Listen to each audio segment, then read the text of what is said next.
make sure you sit forward, please, boss. It's the mic stuff. Is it not working? No. Not hearing. Yeah.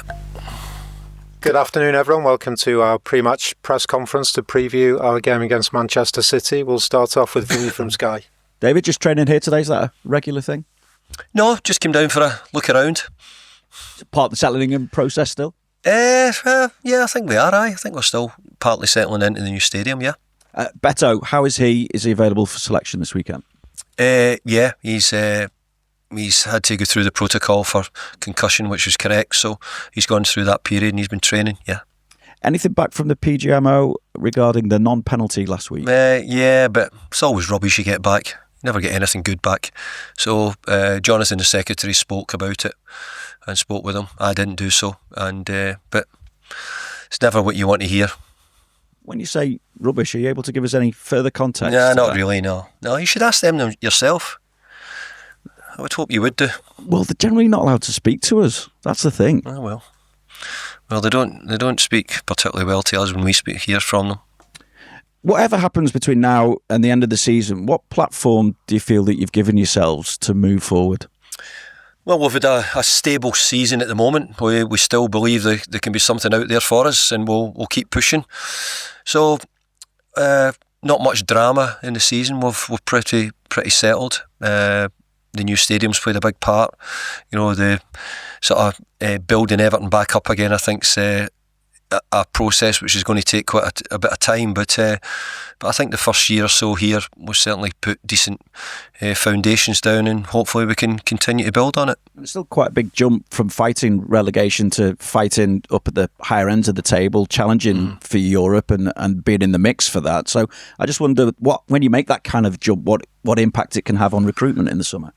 Well, probably the truth and the facts is that it isn't a big difference, because there's very little points between teams who are probably fighting relegation, just outside relegation, to teams who are challenging for Europe. There's very little in it.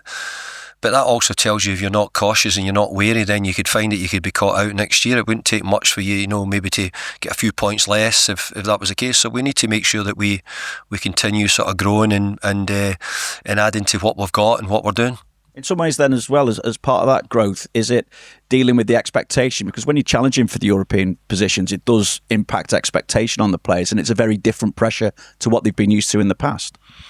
Yeah, the players here have not been used to it. There's not many of them here. One or two have maybe been involved in it, so a lot of them here have not been used to sort of the different feeling, but it's certainly a better feeling than it is trying to avoid relegation, that's for sure. But look, hopefully we'll keep improving, keep getting better at it, keep trying to challenge the best teams in the league and go better ourselves. It's 4 points separated, 7 clubs in the race for those European positions as well, so still very much all to play for, isn't it? Well, look, it's much harder for us, we're running out of games, so we can't afford many mistakes, that's for sure. In terms of the challenge you face on Monday night, since losing to Madrid, 6 straight wins for City in all competitions, 2 defeats in the last 20 games, all competitions, 15 wins in that time as well. It's not for the first time we've seen them putting a run like this together at this stage of the season as well. Do you find that they're maybe the toughest side to face at this point in the season? Well, it's not unexpected that Man City are capable of doing that, and I think that they've had a little bit of change round in the last 12 months or so, and they're beginning to sort of get things in place. Hey, it's always good to play them. They're a really good side, tough to play against. Great record they've had over recent years. Terrific manager. So, in some ways, we're quite looking forward to it. I'm quite looking forward to the challenge. Quite looking forward to saying, well, okay, Arsenal and them have been the best all season, and look, we gave Arsenal good games in the 2 games we've played them this year, so we want to be able to say that after we play Man City on Monday night. As you mentioned, Arsenal, I don't suppose Mikel has been on the phone to you, has he?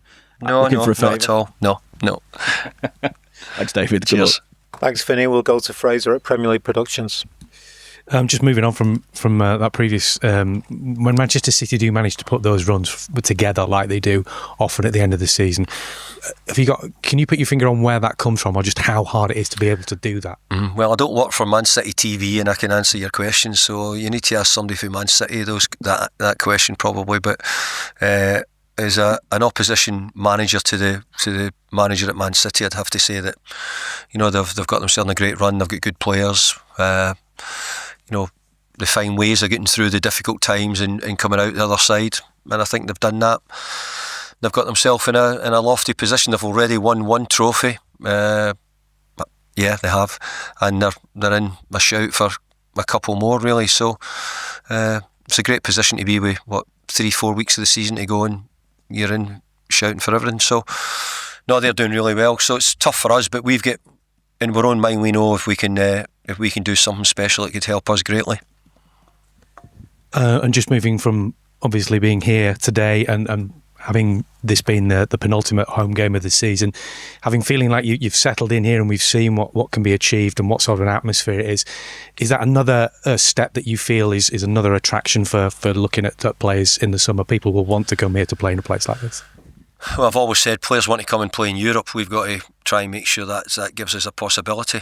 Players want to play in the Premier League, but they also good players want to be involved in European football.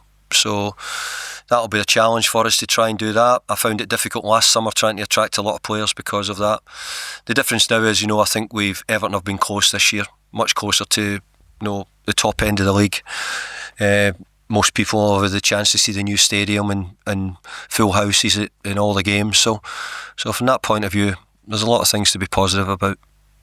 Thanks, Fraser. We'll go to Julia at Radio Merseyside. Hi, David. Hi there. Just wanted to say that you've said about, it's been a much stable season and free of drama, which I think a couple of years ago everyone would have been absolutely delighted with around Everton. With that, though, do you feel the aspirations have been rising quicker than you can all keep up with? And is that just football culture? Everyone expects to win? No, that's what I want to do. I think it shows that I think it's managers' job is to raise expectations, to make everybody feel as if there's a chance of better things on the horizon.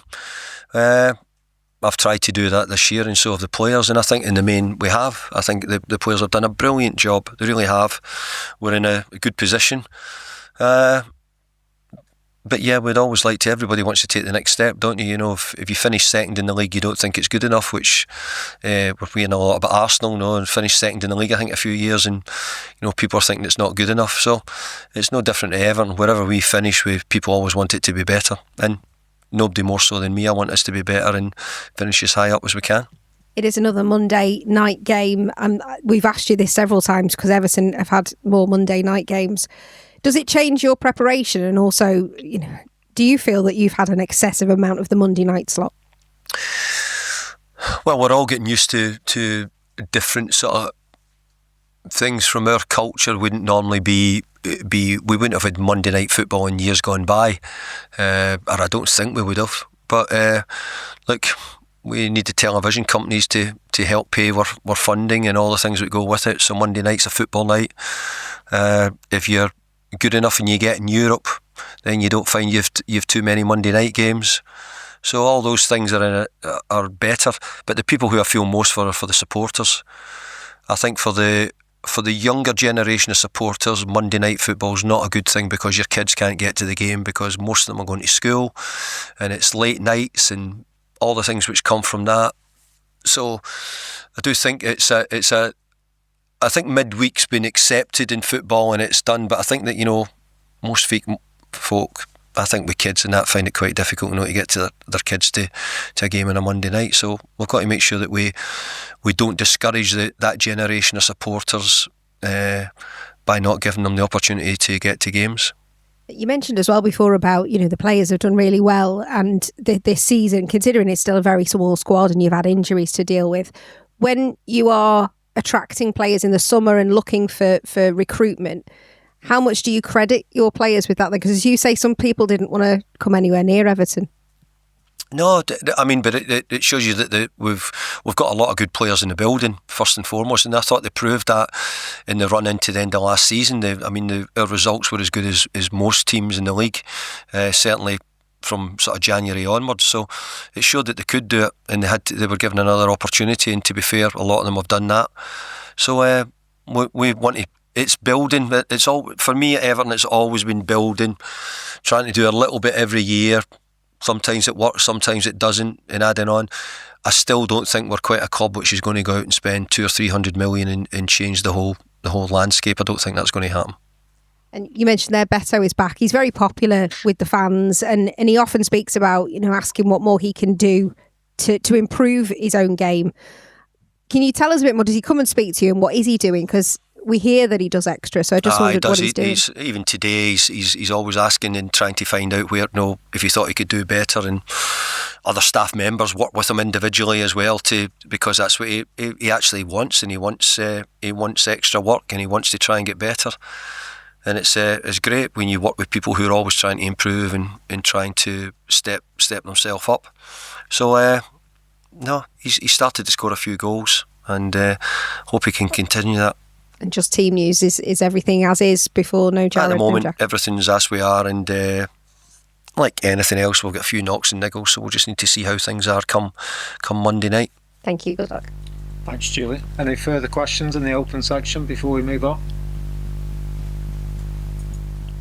Okay, thank you.